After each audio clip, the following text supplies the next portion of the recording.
que a dessecação antes, né? Quanto antes for, Foi vai diminuindo. baixando o nível de nematóide ali daquele Exatamente. solo. Né? Por isso tem que dessecar 60 dias antes. Aí você Além dá, de outros motivos, aí você né? dá Esse é boia para outros organismos competir com ele. Claro. Perfeito. Sabe, é duas pauladas. É. Primeiro, tu tira a comida do nematóide. Segundo, dá a chance de os inimigos naturais ter comida e aumentar a população e matar ele também. E ainda favorece depois o desenvolvimento radicular que sai da Matéria zona de escape. E aí acho que vem uma dica, Matheus, pra mim, assim, aqui, ó, um grande paradigma dos agricultores. Né? É aquela história assim, ficou uma braquiáriazinha lá, às vezes não desenvolveu tanto, e ele aqui, não, mas vamos deixar até mais lá na frente. Criar mais uma massinha. Mais umas folhinhas. Né? Cara, a braquiária é o seguinte, gente. Você chegou lá, o que ela fez, o que não fez, não faz mais.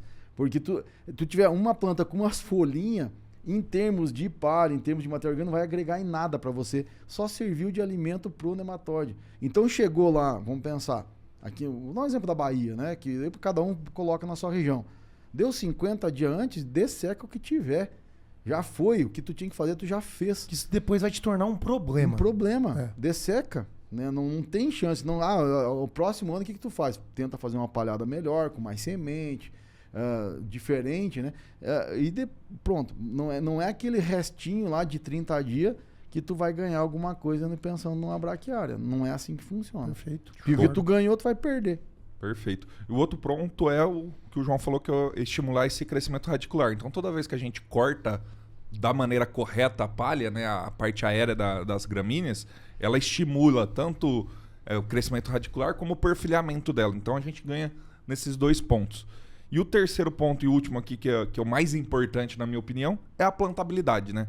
Porque, igual o nosso professor Paulo Airbex fala bastante, nossa plantadeira não é um batimóvel, né? Então você tem que deixar o ambiente propício para o plantio, né? O que vocês poderiam comentar sobre isso? A parte da plantabilidade em relação ao manejo da palha, né? Pra mim, assim, ó, o que é o mais importante nessa história de dessecar antes pensando em plantabilidade, Matheus? Vamos lá, 60 dias, vamos botar um número aqui. 60 é um bom número. Vamos lá. Aquela dessecação, tem duas coisas que a gente tem que falar, que o rolo faca lá atrás também é importante porque, né, vai estar. Mas vamos lá, 60 dias até chegar no dia do plantio, essa palha, ela vai, mesmo que não esteja chovendo, que o organismo também para decompor ele precisa de água. Não é só ali a palhada. Ele precisa de água para fazer todo o negócio, né? Todo o processo. Mas sempre tem um pouquinho de umidade e tal, ele vai fazendo. Quando chegar lá no dia do plantio, a palha já tá meio podre no popular, assim, né? Ela já tá meio decomposta. Tá quebradiça. Tá quebradiça. Aquela que você rolou lá, que a gente fala depois disso, ela já tá meio pulverizada. Né? E aquela que cresceu, que rebrotou, que você dessecou antes, ela vai estar um pouco mais rígida, mas ela já tá num processo, né, que é fácil a plantadeira chegar e passar por cima e não vai enrolar, não vai embuchar, né? Então, assim, é muito importante nesse sentido que melhora aí a deposição da semente, que é muito importante hoje. A gente sabe que o coeficiente de variação hoje, para cada 1% é 10 kg a menos de produtividade, que é a tal da dupla ou da falha. Então, cara, não tem, gente, se dessecar, principalmente, estamos falando de uma braquiária. Cara, se tu pegar lá no sul, tu vai lá e uma ervilhaca, você pode dessecar a planta na ervilhaca verde, né? Vamos falar assim, por que pode isso? Aí a história da relação carbono-nitrogênio. A relação carbono-nitrogênio de uma ervilhaca é 15:1, 20:1. Na verdade, tem mais nitrogênio que carbono. Se tu pegar no final das contas que respirou o gás carbônico. Entende? Então, beleza. Muita gente faz isso. Até uma coisa legal que a gente fez lá a gente propôs lá na Raquel esse ano. Uma parte vai ter braquiária, mas a outra parte vai ser um mix. Né? Porque a ideia é o quê? Nós estamos notando lá que faltou nitrogênio. Muitas coisas. Então vai ter lá um centeio, uma aveia, uma ervilhaca e um nabo. Fazer aquele processo. Chega lá pela tanta, desseca as gramíneas e deixa a ervilhaca lá até no dia do plantio. Aí, e olha uma coisa assim que...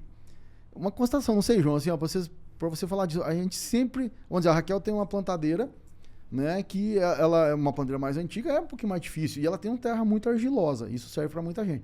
E a braquiária dá toda aquela massa, aquela história, é mais complicado de plantar. Então o que a gente pensou? Peraí, nós estávamos ganhando com a braquiária muita coisa, mas nós estávamos perdendo em plantabilidade. Nós não estávamos conseguindo ter uma boa plantabilidade naquela braquiária. O que a gente resolveu? Até uma ideia que foi da Raquel.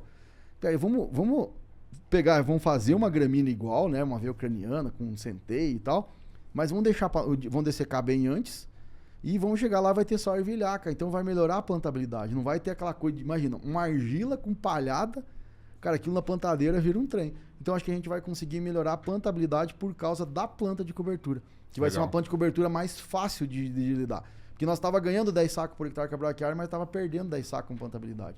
Então a gente vai testar isso esse ano lá e mudamos, foi para um mix de cobertura na área que já faz 2 anos que foi braquiária. Agora nesse terceiro vai um mix de algumas gramíneas com... E é uma área que já sabe que está descompactada, já tem o perfil do solo, né? Entende, João? Então, tem que se preocupar com a plantabilidade nesse sentido. Então, a dessecação é muito importante. É um dos parâmetros de produtividade, estande de planta. Exatamente, né? Show. Isso é importante. Então, já entrando, né, nesse manejo da palhada, então as 4 maneiras aqui que a gente ensina no curso, que é a rolagem, né, com o rolo faca, a roçagem através dos tritons, praticamente, a integração lavoura-pecuária, então é colocar boi no sistema, e também a dessecação antecipada que a gente falou bastante aqui.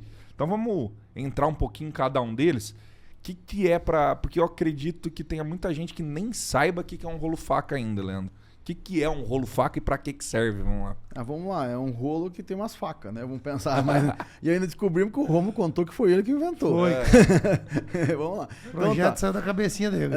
Beleza. Mas o que é a ideia? Então é rolar essa palhada, né? No sentido de já picotear ela. Isso é importante para quê? Para já como iniciar o processo de composição. Mas ao menos que cortar ela, deixar um tamanho de folha ainda que não seja tão pequeno. Porque a roçadeira, eu falo, é melhor fazer alguma coisa com o que a gente tem do que não fazer nada, né? Eu penso sempre assim. Então a roçadeira, tu pode usar uma roçadeira, só você botar a altura e tal, mas ela pica mais a palha, vai decompor mais. O rolo faca é legal que ela pica a palhada, mas deixa um tamanho maior que demora um pouquinho mais para decompor. E deixa ainda aquela parte da planta lá com seus 20 centímetros. E tem um operacional muito bom, né? Operacional mais, vamos lá, um rolo faca mais largo, né? Eu falo até ajuda muitas vezes até meio dar uma ajeitada no solo ali. É bom pensar, tu fez um subsolador e uma planta de cobertura. O rolo faca já vem dando uma ajudada ali. Outra coisa importante do rolo faca para mim, assim, ó, ou desse manejo, você já rola a palha num sentido que depois você consiga cortar melhor com a plantadeira, né? Nem muito contra, mas num ângulo que depois a plantadeira já vem e corte melhor. Então, a parte do rolo faca, esse aqui é um rolo, na verdade, né? Que foi colocado umas lâminas espaçadas numa determinada distância, que vai picar a palha de um tamanho X lá, que é importante. E isso é importante falar que tem que ficar um pouco de folha na planta para ela continuar fazendo fotossíntese, para botar a raiz que... Eu acho que o João pode comentar um pouquinho mais importante, até tu tem nós fizemos um postzinho no teu Instagram, João, que tu mostra lá qual que é a altura. Nós fizemos esse trabalho lá nos fritos com o Leandro. Até um abraço pro Leandrão aí. Xará. Onde foi feito um manejo que eles fazem para fazer feno.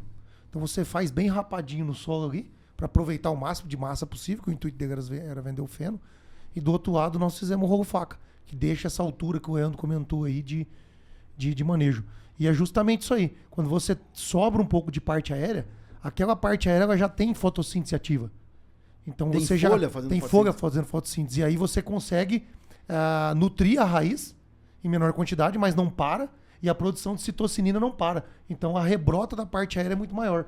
Quando você rapa, você precisa utilizar a energia da raiz para fazer a parte aérea, para depois devolver energia, para depois produzir citocinina. Então nós tivemos uma diferença lá de quase 50 centímetros de raiz em profundidade. Se você não quer perder mais conteúdos como esse, se inscreva agora no canal Bora Pra Lida.